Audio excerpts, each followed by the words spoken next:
Hey everyone, my name is Fisk. I'm an artist from Stockholm, Sweden. In this video, we're going to check out how I made these three stickers. There's this one. This is actually transparent here. So if you put it on a water bottle. Strange word. Well, if you put this on a bottle or something that has a fluid in it, you'll see it through the hole in the stomach, which is really cool. Then we have this one, which is called pixie dust. The whole sparkling thing here. And then it's the same sticker, but with another design, and that's called holographic. You can see the guts here, and the spheres have like a reflective shine through them. So I actually made the stickers last year, back in 2023, when a company called Stick Wrap approached me and asked if I wanted to do a collaboration with them and design 2 stickers. And since this is the company that I've been using for all my previous stickers, I was really happy that they asked for a collaboration, and I instantly said yes. So I thought I'll take you through the whole process of me creating these stickers, and we're gonna go through some of the sketches that I did, and then I'll show the painting process, and I'll talk a little bit about it, like a voiceover for that. And then I'm scanning them into Photoshop and enhancing the design a little bit before they go to print. And in the end of the video, you'll see a small video clips from the actual printing at the Stick Wrap headquarters. If you're interested in buying any of these stickers, you'll find them at my web shop, which is albertfisk.com. Also, I want to take a second to thank all my patrons and welcome to the new ones. Also, a big thanks to Steven, Chris, and Dan for being the paid Patreons. You guys are the best. All right, let's check out the process. Oh, and if you want to support my work, you can go to patreon.com/albertfisk and pick one of the tiers that fits you the best. Okay, now we're gonna check out the sticker process. So to begin with, I started doing a bunch of small sketches on different designs that I wanted to do as stickers. Here's a few more. And then I did a color test and a little paint test for the first one. Really like this design. Then I did this design, which it looks cool, but I didn't really feel like it was the right choice for these stickers. So I made some more designs, and I really like this little guy here. So that's what I went with for the second design. Here you can see the final drawing or the sketch, and both designs are actually in the same drawing. And you can see that it has 3 arms, which looks a little bit weird, but you'll see later how I use this to my advantage. The sketch was made on very cheap printer paper, but the actual painting is gonna be made on this Daily Rooney smooth heavyweight paper, which is a bit thicker. And to make it easier, I'm just using my light table here to transfer the drawing to the Daily Rooney paper. To keep everything in place, I'm just using some simple or regular masking tape. The reason I did both designs in the same drawing is that I want the stickers to have the same proportions and same size. So instead of trying to eyeball it in 2 separate sketches, I could just do it in one and then transfer them separately, as you'll see here in this time lapse.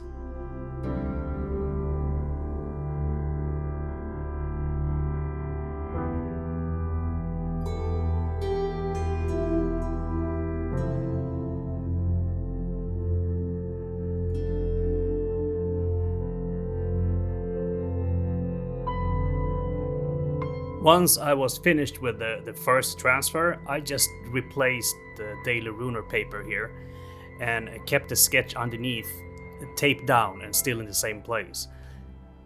Doing this, I get both designs pretty much in the center of the paper or in the same place on the paper, but on two different papers. As you can see here, I'm starting to alter the drawing and following some of the other lines, like the other arm. I'm changing the neck a little bit, and I'm also making the body cut off in the middle there. So that's why I'm using one sketch for both designs. Quick and easy. Before I start painting, I tape down each paper on a thin backboard, and this is to prevent the paper from warping. To lock down the graphite, I'm just using a regular workable fixative with like 3 coats, I think. I like to prep my paper with gesso before I paint on it. You don't have to do this when you're using acrylics, but personally I think it gives you a nicer surface to paint on, and it protects the paper a little bit as well, so you can be a little bit more rough with the brushes. I always like to thin out my gesso with a little bit of water, and that's because I like the gesso to be transparent and not super opaque.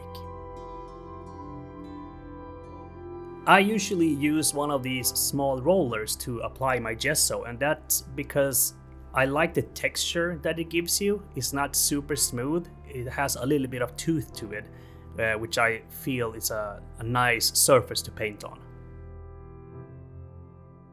I'm using my glass palette here just to apply the gesso evenly on the roller before applying it on the drawing.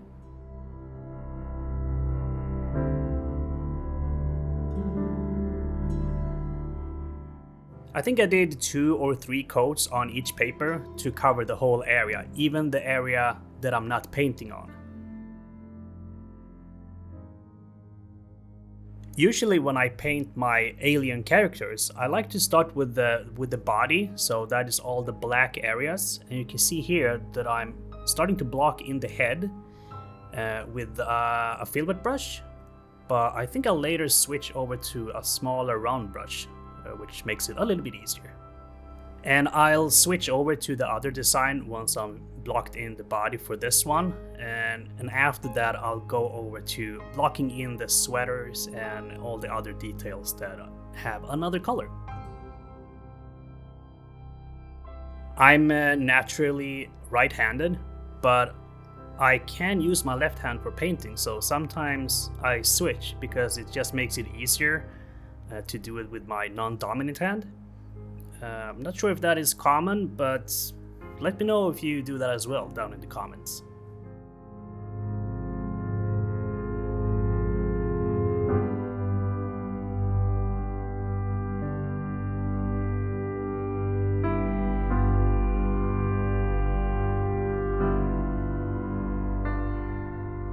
The next step is to start blocking in the sweaters, and I'm doing this with a bristle brush in a stippling motion.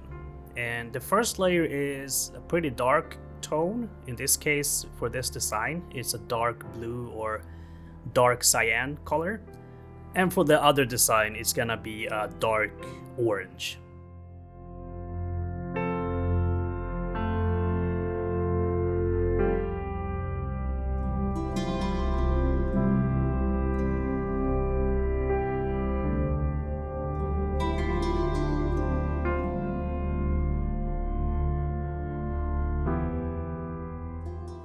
Before I switched to the other design, I decided to block in the rest of this character, which is the guts and then the orbs on the head.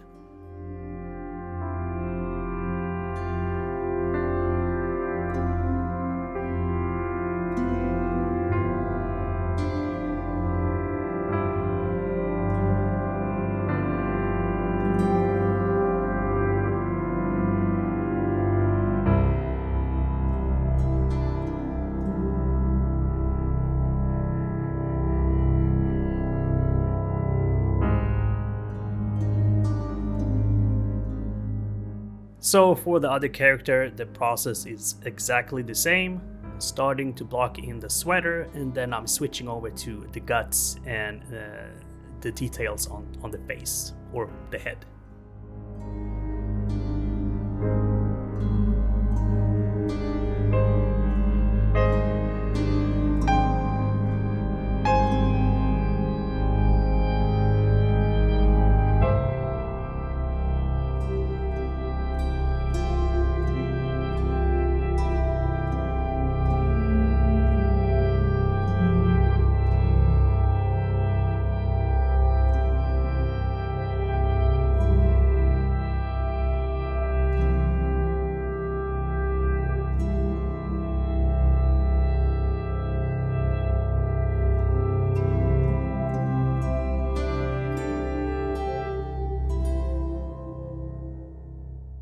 My girlfriend got this really cool chocolate skull candy that she wanted to show off, and here you can see how it looks on the inside. Very, very gooey. Okay, so it's time to start building up the sweater, and I'm doing this with the same stippling motion as before. I've just mixed a brighter blue color for this.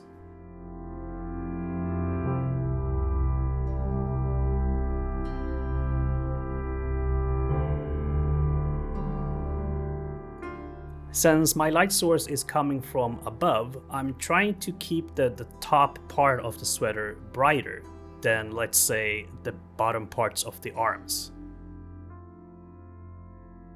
When the first bright layer of the sweater has dried, I'm just mixing an even brighter tone and keep doing this until I'm satisfied with the effect.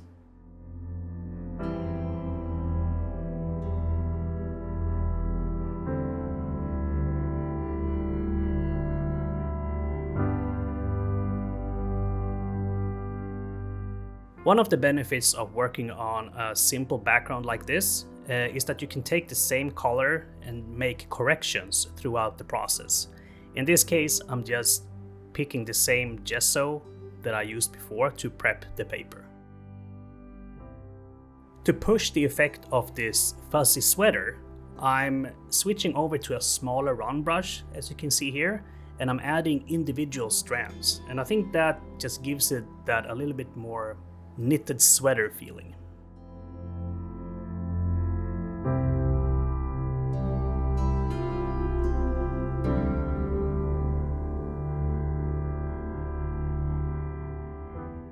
The way I do these orbs is that I take the base color of the orb and then I mix a darker version of it and start applying that to the top of the orb where the highlight is gonna be.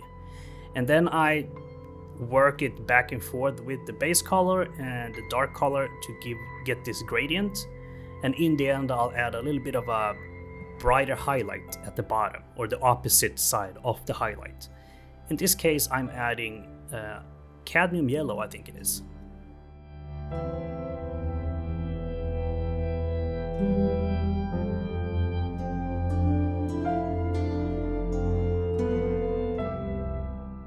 To block in the shapes of the guts, I didn't do a sketch, so I'm kind of eyeballing the shapes here, but I'm constantly looking back and forth on the little drawing I did in my sketchbook, because I think the guts looked pretty nice there.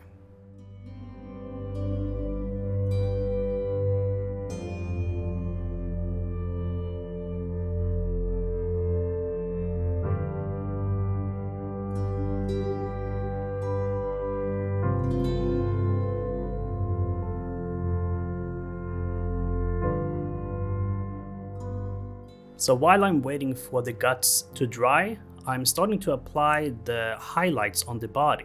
And I'm using ivory white for this, and I thin it out quite a lot with water and a little bit of matte medium.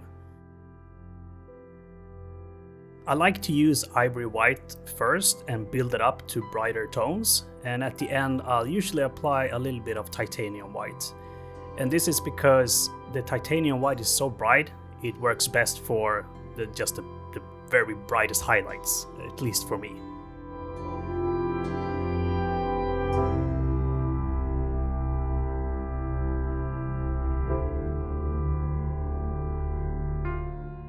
Sometimes it's easier to just grab a color pencil to add a little bit of darker tones here and there, and you can combine color pencils with acrylics really well, and also markers. And as you can see here, I'm just darkening down the sides or the bottom parts of the arms. I could easily have done this with like a dark blue color wash in acrylics, but yeah, the pencils are sometimes quicker.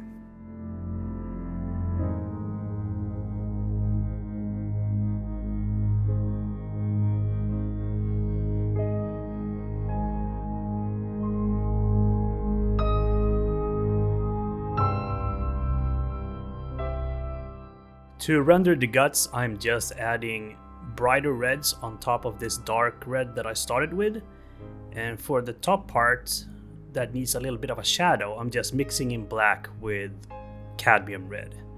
And then I'll work this back and forth until I have nice shapes and top it off with a bright highlight in white.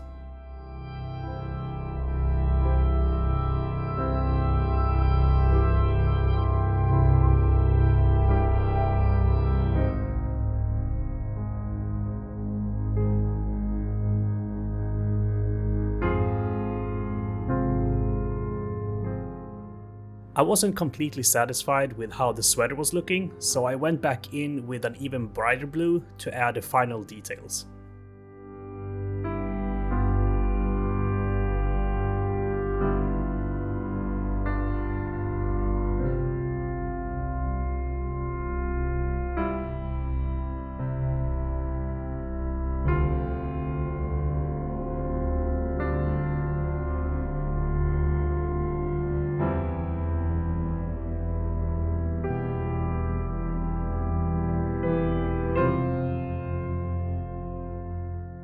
Again, I wasn't completely satisfied with how it was looking, so I went back in again to add more details to the sweater, and I was trying out this blood stains on it, and I think it turned out pretty cool in the end.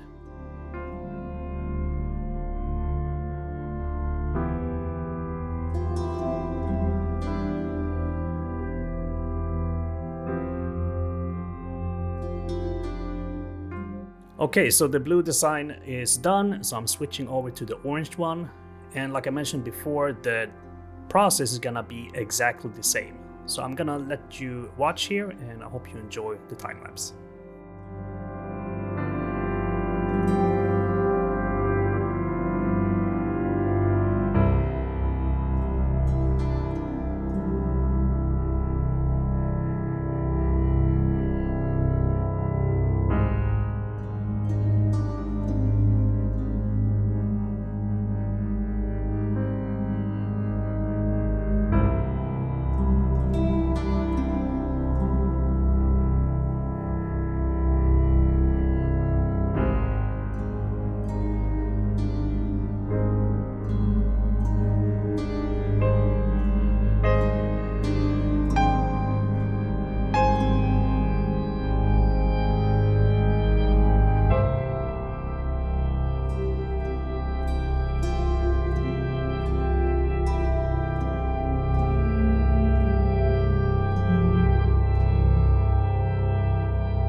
On the head, this character has two antennas with spheres on them, and I left one of them unpainted on purpose because it would be easier to first paint the sweater and then add the sphere on top of that.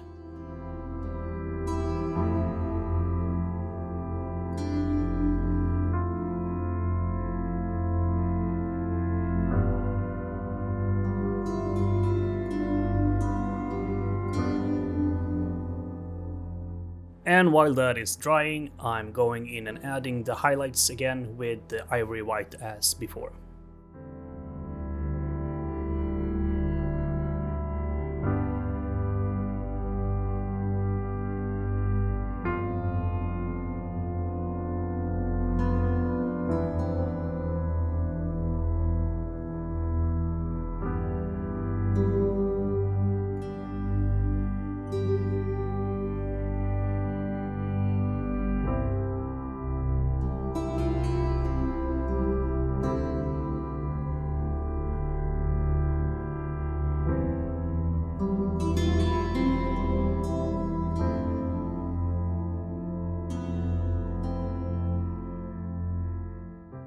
Sadly, we actually had one casualty during the process of these stickers.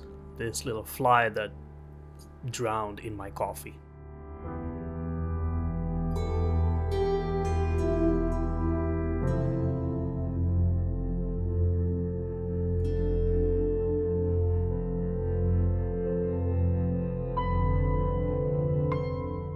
To make the antenna have a little bit more of a 3D effect, I wanted to add a cast shadow on the arm, and this was a bit nerve-wracking because it could mess up the progress and I might have to repaint this area of the sweater. But in the end it worked out really well, and I think it looks great.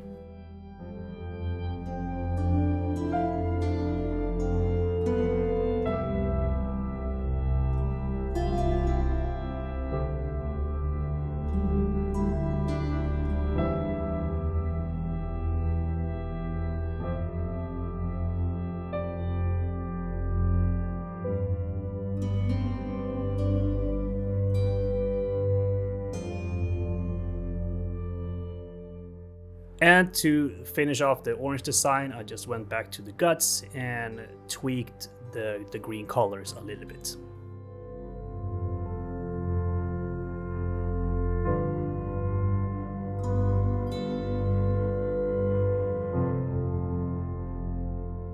Now that both of the designs are done, it's time to peel off the tape, which is always a little bit of a mixed feeling of nervousness and excitement, because you can rip the paper, and I did rip it a little bit, but not too much.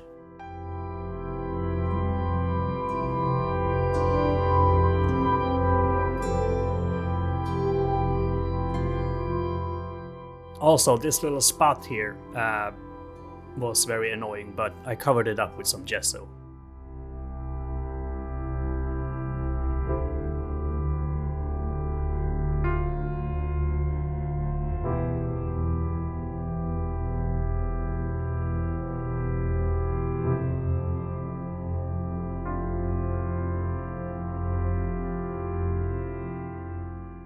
So the next step now is to grab both of these designs, put them in my scanner, and take them into Photoshop to prepare them for printing.